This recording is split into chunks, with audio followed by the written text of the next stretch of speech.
अद द्वितीयोऽध्यायः। नारदोवाच वृदा हेदयसे बाले अहाचिन्दाधुरा कदं श्रीकीर्तचरणाम्बोजं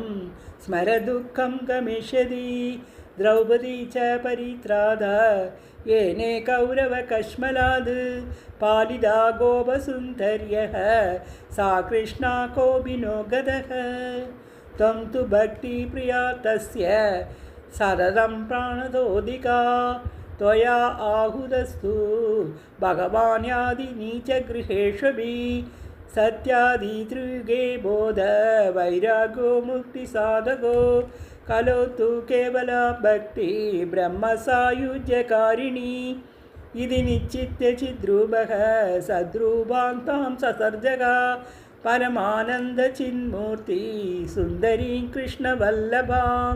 बद्धाजलिं त्वया भृष्टं किङ्किरोमिति चैकता त्वं तदा आज्ञापयद् कृष्णो मद्भक्तान् पोषयेति च अङ्गीकृतं त्वया तद्वै प्रसन्नो भूर्हरिस्तथा मुक्तिं दासीं तदो तुभ्यं ज्ञानवैरागहो इमो पोषणं सेनरूपेण वैहिण्डातं करोषि च भूमो भक्तविभूषाय छायारूपं त्वया कृतं मुक्तिज्ञानं विरक्तिं च सखकृत्वा गदा भुवि कृतादीदोपरस्यान्तं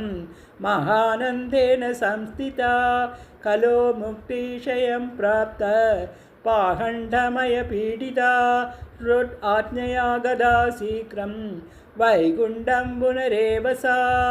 स्मृता त्वया विचात्रेव मुक्तिरायादि च पुत्रीकृत्ये त्वयेमौ च पार्श्वसौ सैव शिक्षितो उपेक्षाद खलो मन्दो वृद्धो जातो सुदोत्तमा तदा विचिन्तामुञ्जत्वम् उपायं चिन्तयाम्यहं कलिना तदृशो कोऽपि युगो नास्ति वरानने तस्मिंस्तां स्थापयिष्यामि गेहे गेहे जने जने अन्यधर्मास्तिरस्कृत्य पुरस्कृत्य महोत्सवान् तदा नाहं हरे दासो लोके त्वं न प्रवर्तये त्वन्निदाचये जीवा भविष्यन्ति कलाभिः पापिनोऽपि गमिष्यन्ति निर्भयं कृष्णमन्दिरं येषां चित्ते वसेद्भक्तिः सर्वदा प्रेमरूपिणी न ते पश्यन्ति कीनाशं स्वप्नेऽपि अमलमूर्तयः न प्रेतो न पिशाचो वा राक्षसो वा असुरोऽपि वा भक्तियुक्तमनस्कानं स्पर्शनेन पभूर्भवद् न तपोऽपि न वैदेच्च न ज्ञानेनाभिकर्मणा हरिर्हि साध्यते भक्त्या प्रमाणं तत्र गोपिकाग नृणं जन्मसहस्रेण भक्तोऽपि दीर्घि जायते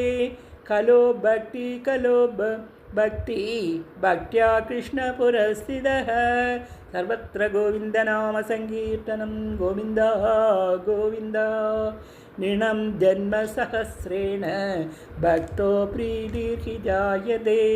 खलो भक्ति भक्त्या कृष्णपुरस्थितः भक्तिद्रोहकराये च ते सीदन्ति जगत्त्रये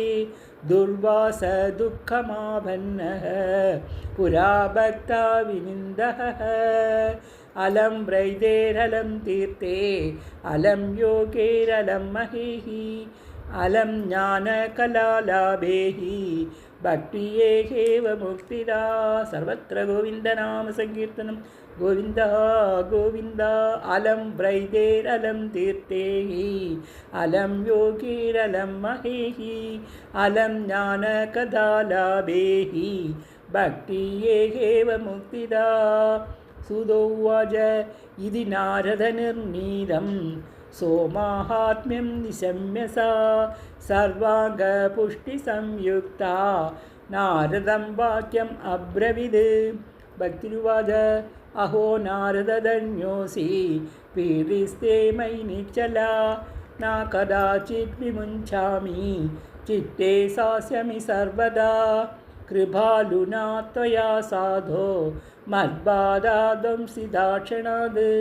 पुत्रयो चेदना नास्ति तदा बोधय बोधय सुदोवज तस्या वज समाकर्ण्ये कारुण्यं नारदो गदः तयोर्बोधन आरम्भे